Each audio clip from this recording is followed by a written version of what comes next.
As a horror enthusiast and an avid backpacker, I always sought the thrill of the unknown. Little did I know that my thirst for adventure would lead me and my friends into a nightmarish ordeal that still haunts my dreams to this day. It was summer, late summer, and a group of us decided to embark on a backpacking trip deep into the heart of the woods. The forest was thick with towering trees, and the only thing breaking the monotony of the greenery was the occasional chirping of crickets and the rustling of leaves beneath our feet. We hiked for hours, guided only by the dimming sunlight filtering through the canopy.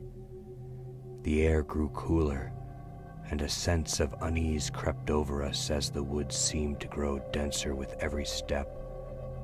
Exhausted and eager to rest, we set up camp in a clearing we stumbled upon, not realizing the eerie silence that surrounded us.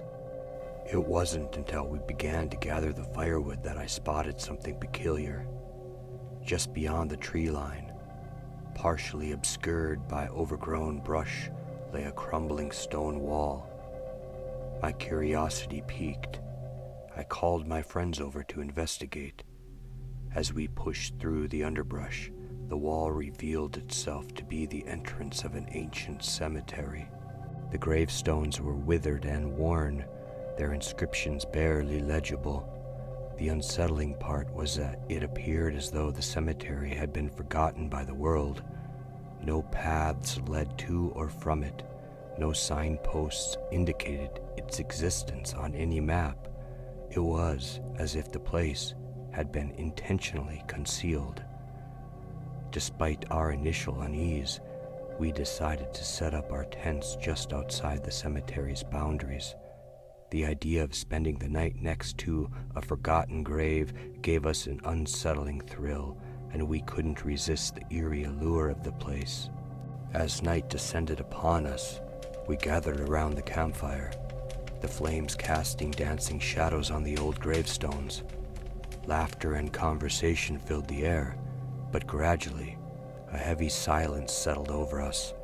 Something about the cemetery had dampened our spirits.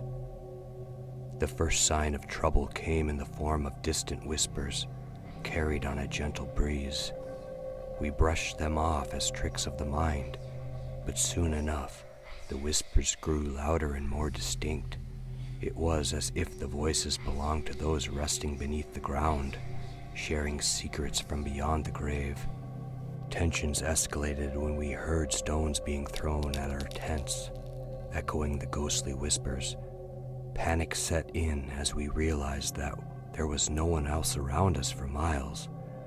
We huddled together, trembling in fear, as unseen hands seemed to claw at the fabric of our shelters. The climax of terror arrived when one of our group ventured outside to relieve himself. He returned pale as a ghost, claiming to have seen shadowy figures darting among the gravestones, their forms barely discernible in the moonlight. The night felt endless, with the relentless torment continuing until the first light of dawn. With the breaking of day, we made a hasty retreat from the haunted cemetery, leaving our campsite and the nightmarish events behind. To this day, we shudder at the thought of that forsaken place. We just can't explain what it was.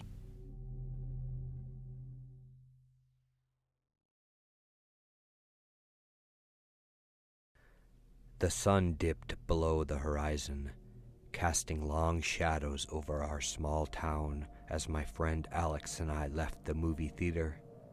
We had just watched a cheesy horror flick, the kind that was more amusing than scary. I chuckled as we stepped out into the dimly lit streets. "You know what, Alex?" I said, nudging him. "That movie was so lame. I bet I could handle a real haunted place better than those characters." Alex laughed. "Oh yeah? Like where?" I looked around, trying to think of the creepiest place nearby. That's when it hit me. The abandoned cemetery that sat at the edge of town. The stories about it were legendary. tales of ghostly apparitions and restless spirits. I'd always dismissed them as local legends, but at that moment, my bravado got the best of me. "How about we take a shortcut through the old cemetery?" I suggested this, trying to sound casual. "I mean, it's just a bunch of tombstones, right?" Alex raised an eyebrow, clearly surprised by my audacity. "Are you sure? It's getting pretty dark." I grinned, trying to mask my nerves. "Come on. Don't tell me you're scared of some old graves and legends." With reluctant agreement, we headed toward the Loomy Cemetery gates. The wrought iron entrance was rusted and twisted with age, opening with a groan as we pushed it aside. The moonlight barely pierced the canopy of ancient trees, casting eerie patterns on the gravestones that sprawled before us.